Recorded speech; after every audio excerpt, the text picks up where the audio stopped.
कहानी की शुरुआत होती है मॉन्यूमेंट वैली की ऊंची ऊंची चट्टानों से, जहां 5 लोग क्लाइंबिंग कर रहे होते हैं। इनमें से 3 लोग एक ही फैमिली से होते हैं, फादर रॉयस गैरेट, उनकी बेटी एनी और उनका बेटा पीटर।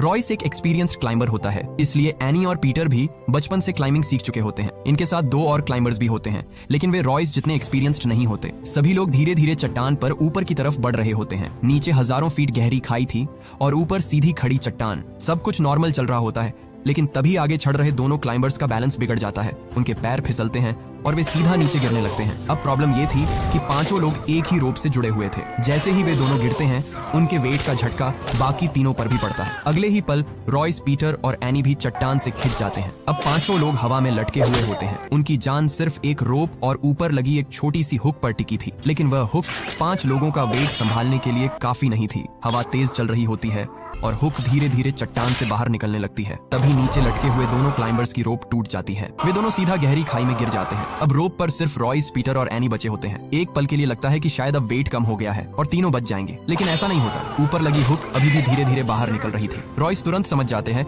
कि अगर कुछ सेकंड्स में वेट कम नहीं हुआ तो हुक पूरी तरह निकल जाएगी और तीनों नीचे गिर जाएंगे। रॉयस एनी से कहते हैं कि वह अपने पास वाला क्लाइंबिंग क्लैंप चट्टान की दरार में फंसा दे। अगर क्लैंप लग जाता तो रोप को सपोर्ट मिल जाता। एनी पूरी ताकत लगाकर दरार तक पहुंचने की कोशिश करती है। उसके हाथ कांप रहे होते हैं, बॉडी हवा में झूल रही होती है, लेकिन दरार उसकी पहुंच से थोड़ी दूर थी। एनी बार बार कोशिश करती है, लेकिन क्लैंप उस जगह तक नहीं पहुंच पाता। अब रॉयस समझ जाते हैं कि उनके पास कोई रास्ता नहीं बचा। रॉयस सबसे नीचे लटके हुए होते हैं। उनके ऊपर पीटर होता है और पीटर के ऊपर एनी। रॉयस जानते थे कि अगर उनका वेट हट जाए तो पीटर और एनी की जान बच सकती है, इसीलिए वह पीटर से कहते हैं कि नाइफ निकालो और मेरी रोप काट दो। ये सुनते ही पीटर के होश उड़ जाते हैं। एनी जोर जोर से चिल्लाने लगती है और पीटर को ऐसा करने से रोकती है। पीटर अपने पिता को नीचे देखता है, फिर एनी को देखता है। उसके पास सिर्फ 2 रास्ते थे, या तो वह रोप ना काटे और तीनों मर जाए, या फिर वह अपने फादर की रोप काट दे और एनी के साथ बच जाए। रॉयस बार बार पीटर से कहते हैं कि जल्दी करो, वरना तुम दोनों भी नहीं बचोगे। आखिरकार पीटर कांपते हाथों से नाइफ निकालता है। एनी पीछे से चिल्ला रही होती है। पीटर की आंखों में आंसू होते हैं और फिर वह अपने फादर की रोप काट देता है। अगले ही पल रॉयस नीचे गहरी खाई में गिर जाते हैं। उन्होंने अपनी जान देकर अपने दोनों बच्चों को बचा लिया। इस हादसे के बाद पीटर और एनी की जिंदगी बदल जाती है। इसके बाद कहानी 3 साल आगे बढ़ती है। अब पीटर माउंटेन क्लाइंबिंग छोड़ चुका होता है। वह नेशनल जियोग्राफिक के लिए फोटोग्राफर बन गया था, लेकिन अपने फादर की मौत का गिल्ट आज भी उसके साथ था। उसे लगता था कि उसके हाथों उसके पिता की जान गई। दूसरी तरफ एनी ने क्लाइंबिंग नहीं छोड़ी। वह अब एक फेमस माउंटेनियर बन चुकी थी और बड़े बड़े मिशंस पर जाती थी। एक दिन पीटर को पता चलता है कि K2 पर एक बड़ी एक्सपीडिशन होने वाली है। K2 दुनिया का दूसरा सबसे ऊंचा पहाड़ है, लेकिन कई क्लाइंबर्स इसे एवरेस्ट से भी ज्यादा डेंजरस मानते हैं। यहाँ वेदर कभी भी बदल सकता है और ऊंचाई पर ऑक्सीजन भी बहुत कम हो जाती है। पीटर को जब पता चलता है कि एनी भी इस एक्सपीडिशन में शामिल है, तो वह उससे मिलने K2 बेस कैंप पहुंच जाता है। लेकिन जब पीटर और एनी आमने सामने आते हैं तो दोनों के बीच खुशी नहीं होती। एनी आज भी पीटर को अपने फादर की डेथ के लिए जिम्मेदार मानती थी। पीटर भी यह बात समझता था, इसलिए दोनों के बीच एक अजीब सी दूरी बनी हुई थी। अब पीटर को एनी की एक्सपीडिशन के बारे में पता चलता है। इस मिशन को फंड कर रहा था एलियट वॉन नाम का एक बहुत अमीर बिजनेसमैन। एलियट ने हाल ही में एक एयरलाइन कंपनी खरीदी थी। उसका प्लान था कि जब वह K2 की चोटी पर पहुंचेगा, उसी टाइम उसकी एयरलाइन की पहली फ्लाइट पहाड़ के ऊपर से गुजरेगी। यानी यह एक्सपीडिशन उसके लिए सिर्फ क्लाइंबिंग नहीं, बल्कि एक बड़ा पब्लिसिटी स्टंट था। एक्सपीडिशन शुरू होने से एक रात पहले बेस कैंप में पार्टी चल रही होती है। सब लोग खुश होते हैं और अगले दिन समिट के लिए एक्साइटेड होते हैं। तभी वहां मॉन्टगोमरी विक नाम का एक आदमी आता है। विक बहुत एक्सपीरियंस्ड क्लाइंबर था और K2 को अच्छी तरह जानता था। विक सीधा एलियट के पास जाता है और उससे पूछता है कि अगर ऊपर वेदर खराब हो गया तो तुम क्या करोगे। एलियट कॉन्फिडेंट होकर कहता है कि उसके पास बेस्ट वेदर एक्सपर्ट्स हैं और रिपोर्ट्स के हिसाब से कोई खतरा नहीं है। लेकिन विक उसे वार्निंग देता है कि माउंटेन का वेदर किसी की रिपोर्ट से कंट्रोल नहीं होता। अगर स्टॉर्म आ गया तो कोई कुछ नहीं कर पाएगा। एलियट उसकी बात को सीरियस नहीं लेता। वह अपने पैसे और प्लानिंग पर बहुत ज्यादा भरोसा कर रहा था। विक समझ जाता है कि एलियट अपनी ईगो में अंधा हो चुका है और वहां से चला जाता है। अगली सुबह एलियट की टीम K2 की तरफ चढ़ाई शुरू करती है। टीम में एनी भी होती है और उनके साथ टॉम मैक्लेरन नाम का एक्सपीरियंस्ड क्लाइंबर भी होता है। शुरुआत में सब कुछ ठीक चलता है। टीम धीरे धीरे ऊपर बढ़ती है, लेकिन जैसे जैसे वे ऊंचाई पर पहुंचते हैं, सांस लेना मुश्किल होने लगता है। चारों तरफ बर्फ, तेज ठंड और खतरनाक रास्ते दिखाई देते हैं। अब टीम करीब 26,000 फीट की हाइट पर पहुंच चुकी थी। तभी बेस कैंप से रेडियो मैसेज आता है। नीचे मौजूद वेदर टीम बताती है कि एक डेंजरस स्टॉर्म तेजी से उनकी तरफ बढ़ रहा है। टॉम तुरंत कहता है कि उन्हें वापस लौटना चाहिए, लेकिन एलियट पीछे हटने को तैयार नहीं होता। वह कहता है कि वे टारगेट पॉइंट से ज्यादा दूर नहीं है और स्टॉर्म शायद दिशा बदल सकता है। एनी और टॉम दोनों जानते थे कि आगे जाना खतरनाक है, लेकिन एलियट के प्रेशर की वजह से टीम आगे बढ़ती रहती है। नीचे बेस कैंप में पीटर बिनोक्यूलर्स से अपनी बहन को देख रहा होता है। उसे अपने फादर वाला हादसा याद आने लगता है। वह डर जाता है कि कहीं इस बार वह एनी को भी ना खो दे, और फिर वही होता है जिसका डर था। ऊपर अचानक वेदर पूरी तरह बदल जाता है। चारों तरफ बर्फीला तूफान फैल जाता है। हवा इतनी तेज चल रही होती है कि क्लाइंबर्स ठीक से खड़े भी नहीं हो पा रहे थे। बर्फ उनके चेहरे पर लग रही थी और सामने का रास्ता भी ठीक से दिखाई नहीं दे रहा था। एनी, टॉम, एलियट और बाकी क्लाइंबर्स किसी तरह आगे बढ़ने की कोशिश करते हैं, लेकिन अब हर स्टेप उनके लिए खतरनाक हो चुका था। तभी अचानक एनी के पैरों के नीचे की बर्फ टूट जाती है। वह खुद को संभालने की कोशिश करती है, लेकिन उसका बैलेंस बिगड़ जाता है और वह नीचे की तरफ फिसलने लगती है। उसके नीचे दो चट्टानों के बीच एक गहरी क्रेवास होती है। एनी सीधा उसी क्रेवास की तरफ गिरने लगती है। चूंकि पूरी टीम एक ही रोप से जुड़ी हुई थी, एनी के गिरते ही बाकी क्लाइंबर्स भी जोर से खिंच जाते हैं। टॉम सभी को अपने आइस एक्स जमाने के लिए कहता है। वे लोग किसी तरह खुद को रोकने की कोशिश करते हैं। कुछ पल के लिए एनी रोप से लटकी रहती है। उसकी जान सिर्फ उस रोप पर टिकी होती है, लेकिन तभी रोप एक नुकीले पत्थर से रगड़ खाने लगती है। एनी ऊपर देखती है और अगले ही पल रोप टूट जाती है। एनी गहरी बर्फीली दरार में गिर जाती है। किस्मत से वह जिंदा बच जाती है, लेकिन अब वह ऐसी जगह फंस चुकी थी जहां से बाहर निकलना लगभग नामुमकिन था। ऊपर स्टॉर्म और ज्यादा खतरनाक हो जाता है। बाकी क्लाइंबर्स अभी एनी तक पहुंच भी नहीं पाते कि तभी पहाड़ के ऊपर से एक भयानक आवाज आती है। टॉम ऊपर देखता है और उसे एक बहुत बड़ी एवलांच उनकी तरफ आती हुई दिखाई देती है। कुछ ही सेकंड्स में बर्फ का वह तूफान पूरी टीम पर टूट पड़ता है। क्लाइंबर्स खुद को बचाने की कोशिश करते हैं, लेकिन एवलांच की ताकत के सामने कोई कुछ नहीं कर पाता। बर्फ और पत्थर सबको अपने साथ बहा ले जाते हैं। अब सिर्फ 3 लोग जिंदा बचते हैं, एनी, एलियट वॉन और टॉम मैक्लैरन, लेकिन वे भी सुरक्षित नहीं थे। एवलांच के बाद तीनों एक गहरी क्रेवास के अंदर फंस जाते हैं। ऊपर से दरार पूरी तरह बर्फ और आइस से बंद हो चुकी थी, यानी वे लोग पहाड़ के अंदर जिंदा दफन हो चुके थे। नीचे अंधेरा था, ठंड बहुत ज्यादा थी, ऑक्सीजन कम होती जा रही थी और बाहर किसी को ठीक से पता भी नहीं था कि वे लोग जिंदा हैं या मर चुके हैं। बेस कैंप में सभी लोग रेडियो पर कांटेक्ट करने की कोशिश करते हैं, लेकिन कोई जवाब नहीं आता। सबको लगने लगता है कि शायद पूरी टीम एवलांच में मर चुकी है, लेकिन पीटर हार नहीं मानता। वह बार बार सिग्नल चेक करता है। उसे उम्मीद थी कि एनी अभी भी जिंदा हो सकती है। तभी क्रिवास के अंदर एनी को मॉर्स कोड का आइडिया आता है। उसके पास डायरेक्टली बात करने का कोई तरीका नहीं था, इसलिए वह एक छोटे पत्थर और मेटल पीस से सिग्नल भेजना शुरू करती है। पहले बेस कैंप में किसी को कुछ समझ नहीं आता, लेकिन फिर इक्विपमेंट पर हल्का सिग्नल डिटेक्ट होता है। पीटर ध्यान से सुनता है और उसे समझ आता है कि यह मॉर्स कोड है। यह सिग्नल एनी भेज रही थी। अब पीटर को पता चल जाता है कि एनी जिंदा है, लेकिन प्रॉब्लम यह थी कि उनके पास टाइम बहुत कम था। एक्सपर्ट्स बताते हैं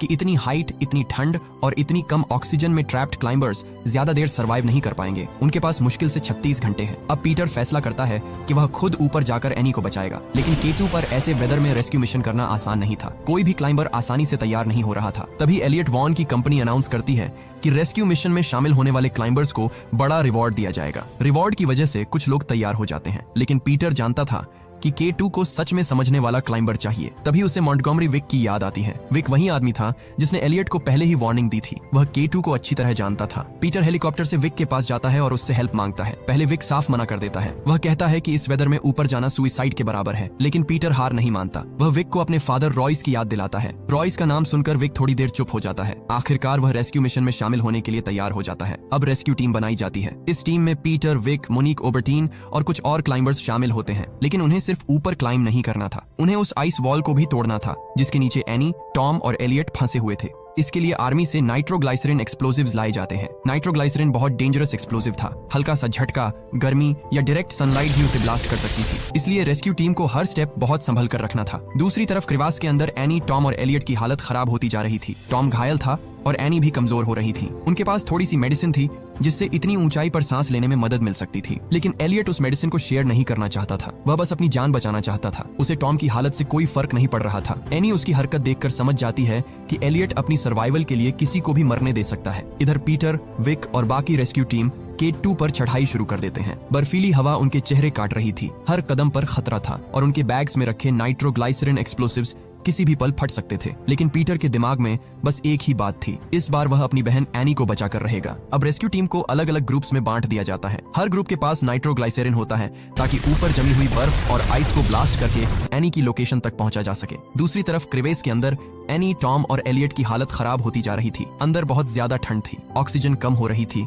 और टॉम की हालत सबसे ज्यादा बिगड़ चुकी थी। एनी उसे संभालने की कोशिश करती है और कहती है कि रेस्क्यू टीम जरूर आएगी, लेकिन एलियट को टॉम की हालत से कोई फर्क नहीं पड़ रहा था। उसकी नजर बार बार मेडिसिन पर जा रही थी। उनके पास डेक्सामेथासोन नाम की मेडिसिन थी, इसीलिए वह एलियट को बताए बिना टॉम को अपना इंजेक्शन दे देती है। टॉम को थोड़ी राहत मिलती है, लेकिन जैसे ही एलियट को यह बात पता चलती है वह गुस्से में एनी पर चिल्लाने लगता है। वह कहता है कि उसने मेडिसिन वेस्ट कर दी। एनी को अब साफ समझ आ चुका था कि एलियट सिर्फ खुद को बचाना चाहता है। इधर ऊपर रेस्क्यू टीम आगे बढ़ रही होती है। रास्ता बहुत खतरनाक था, चारों तरफ बर्फ थी और हर कदम पर स्लिप होने का डर था। तभी एक एक्सप्लोसिव कंटेनर डैमेज हो जाता है। पहले किसी को समझ नहीं आता, लेकिन कुछ देर बाद उसमें से नाइट्रोग्लाइसरीन लीक होने लगता है।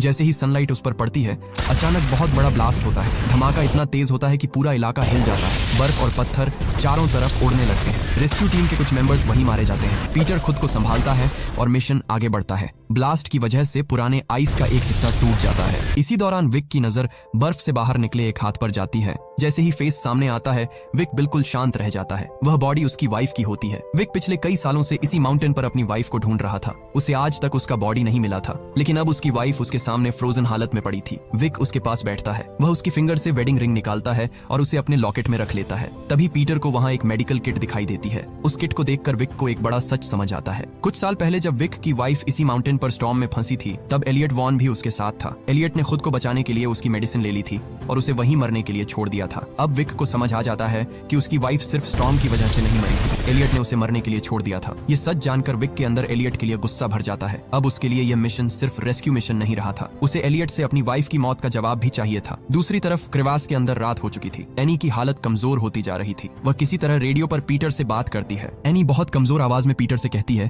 कि वह वापस लौट जाए। वह कहती है कि शायद वे सुबह तक जिंदा नहीं बचेंगे, लेकिन पीटर उसे हिम्मत देता है और कहता है कि वह बस थोड़ा और रुके क्योंकि वह उसके पास पहुंचने वाला है। इसी बीच एलियट एक और घटिया हरकत करता है। एनी कुछ देर के लिए बेहोशी जैसी हालत में होती है और टॉम भी बहुत कमजोर पड़ा होता है। एलियट धीरे धीरे टॉम के पास जाता है। वह एक सिरिंज उठाता है, लेकिन इस बार उसमें मेडिसिन नहीं होती, उसमें सिर्फ एयर होती है। एलियट टॉम को वही एयर फिल्ड इंजेक्शन लगा देता है। टॉम की सांसें अटकने लगती हैं और कुछ ही पलों में उसकी मौत हो जाती है। एलियट ने टॉम को सिर्फ इसलिए मार दिया ताकि मेडिसिन कम लोगों में बंटे और उसके खुद के बचने के चांसेस बढ़ जाएं। जब एनी को होश आता है तो वह टॉम को डेड देखती है। फिर उसकी नजर खाली सिरिंज पर जाती है। अब उसे सब समझ आ जाता है। एनी एलियट की तरफ देखती है। अब उसे पता चल चुका था कि वह एक ऐसे आदमी के साथ फंसी है जो अपनी जान बचाने के लिए किसी को भी मार सकता है। तभी ऊपर से हल्की हल्की आवाजें आने लगती हैं। क्रेवास की सीलिंग से बर्फ के टुकड़े नीचे गिरने लगते हैं। एनी ऊपर देखती है। पीटर और विक अब उनकी लोकेशन तक पहुंच चुके थे। ऊपर rescue team last explosive set करती है। सबको पता था कि अगर ब्लास्ट थोड़ा भी गलत हुआ तो नीचे फंसे लोग भी मर सकते हैं, इसलिए सब बहुत केयरफुल होते हैं। फिर एक्सप्लोसिव ब्लास्ट किया जाता है। एक जोरदार धमाका होता है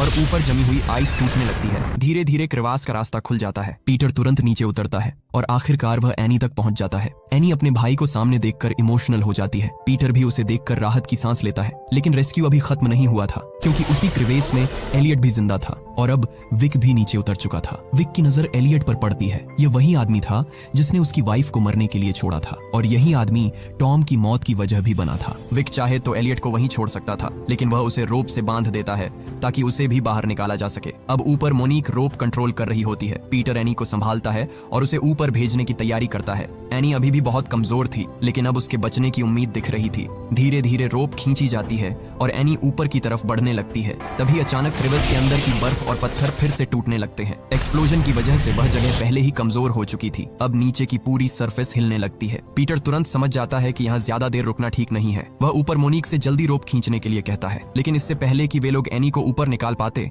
नीचे का एक बड़ा हिस्सा टूट जाता है। अगले ही पल सिचुएशन फिर से वैसी ही बन जाती है जैसी 3 साल पहले हुई थी। पीटर ऊपर एक कमजोर जगह पर लटका होता है। उसके नीचे रोप पर एनी होती है। एनी के नीचे विक होता है और सबसे नीचे एलियट वॉन लटका होता है। रोप पर 4 लोगों का वेट आ चुका था। ऊपर लगी सपोर्ट धीरे धीरे बाहर निकल रही थी। पीटर पूरी ताकत लगाकर रोप को पकड़े रहता है, लेकिन उसके हाथ फिसलने लगते हैं। उसे वही पुराना हादसा याद आने लगता है। उस समय नीचे उसके फादर रॉयस लटके हुए थे और आज नीचे विक और एलियट लटके हुए थे। पीटर घबराकर चिल्लाता है कि कोई रोप मत काटना। वह फिर से किसी को अपनी आंखों के सामने गिरते हुए नहीं देखना चाहता था, लेकिन विक समझ चुका था कि अगर वेट कम नहीं किया गया तो पीटर और एनी भी नीचे गिर जाएंगे। वह ऊपर पीटर की तरफ देखता है, फिर नीचे एलियट की तरफ देखता है। विक धीरे से अपनी पॉकेट में हाथ डालता है और नाइफ निकालता है। पीटर ऊपर से उसे रोकने के लिए चिल्लाता है। वह कहता है कि ऐसा मत करो, लेकिन विक जानता था कि अब कोई दूसरा रास्ता नहीं बचा है। वह पीटर की तरफ देखता है जैसे कह रहा हो कि इस बार अपनी बहन को बचा लो, और फिर विक रोप काट देता है। अगले ही पल विक और एलियट दोनों नीचे गहरी खाई में गिर जाते हैं। एलियट की चीख कुछ सेकंड्स तक सुनाई देती है और फिर सब शांत हो जाता है। इसके बाद उन्हें बेस कैंप वापस लाया जाता है। एनी अब पीटर को पहले जैसी नफरत से नहीं देख रही थी। उसे समझ आ चुका था कि 3 साल पहले पीटर ने अपने फादर की रोप मजबूरी में काटी थी। रॉयस ने खुद अपने बच्चों को बचाने के लिए वह सैक्रिफाइस किया था। शायद पहली बार उसे लगता है कि एनी ने उसे सच में माफ कर दिया है। इसके बाद पीटर उन सभी लोगों के लिए